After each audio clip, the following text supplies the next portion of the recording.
तो अभी तक हमने रीड क्वेरी में देखा कि हम सारा जो भी प्रॉपर्टीज होती हैं सारी हम गेट कर लेते हैं। ऐसा नहीं है कि हम केवल नेम गेट कर रहे हो या एज गेट कर रहे हो, हम पूरा ऑब्जेक्ट ही प्रिंट करवा देते हैं जो मैच होता है। तो ये चीज़ जनरली डेटाबेस में हमेशा नहीं की जाती है, स्पेशली जब रिकॉर्ड्स बहुत बड़े होते हैं तो आप चाहते हो कि कुछ ही डेटा उससे आए। जैसे अगर आप नेम की लिस्ट चाहते हो केवल नेम आए, इस चीज को प्रोजेक्शन कहते हैं। तो हम देखते हैं एक क्वेरी। इस केस में आप देख रहे हो यहाँ पे एक सेकंड आर्ग्यूमेंट है जिसमें मैंने लिखा है नेम 1।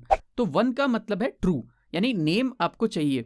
तो इस केस में केवल नेम ही रिटर्न होगा, आईडी भी रिटर्न हो रही है, वो एक्चुअली एक डिफॉल्ट है, पर केवल नेम रिटर्न हो रहा है, एज इसमें सप्रेस हो गया। ऐसे ही एक और एग्जांपल देखते हैं। इसमें आप देख रहे हो एज मैंने प्रोजेक्ट की है, तो यहाँ पे केवल एज रिटर्न होगा, नेम जैसे इसमें सप्रेस हो गया।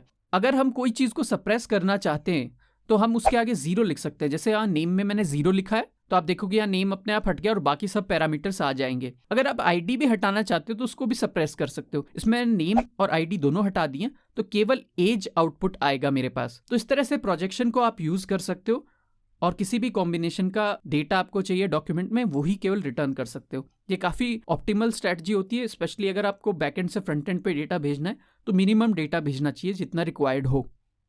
अब हम यहाँ पे प्रोजेक्शन देख रहे हैं। अभी तक हम देखते आए हैं कि सारी प्रॉपर्टीज हम डॉक्यूमेंट में प्रिंट करवा देते हैं, पर हम हो सकता है कि केवल नेम आउटपुट देना चाहते हो या एज या नेम को नहीं देना चाहते हो। तो यहाँ पे मैं प्रोजेक्शन ऑब्जेक्ट लिख रहा हूँ। यहाँ पे मैंने नेम 0 लिखा, इसका मतलब है कि नेम कीवर्ड नहीं आएगा, मतलब नेम वाली प्रॉपर्टी हाइड हो जाएगी, बाकी सब आएंगी। नेक्स्ट एग्जाम्पल में मैं जैसे नेम 0 कर रहा हूं और एज भी 0 कर रहा हूं, तो इस केस में नेम और एज दोनों गायब हो गए, बाकी सब आ रहा है। आप 0 की जगह 1 भी कर सकते हो।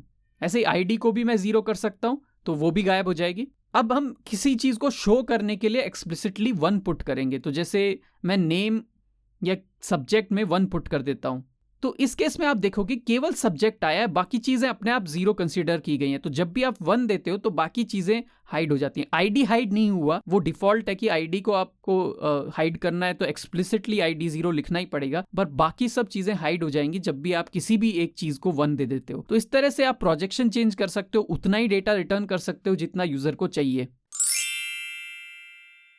तो इस चैनल पे हम देखते हैं इंटरेस्टिंग कोड कॉन्सेप्ट्स और उनके एग्जाम्पल कोड्स। अगर आप और ऐसे वीडियो देखना चाहते हैं तो सब्सक्राइब कीजिए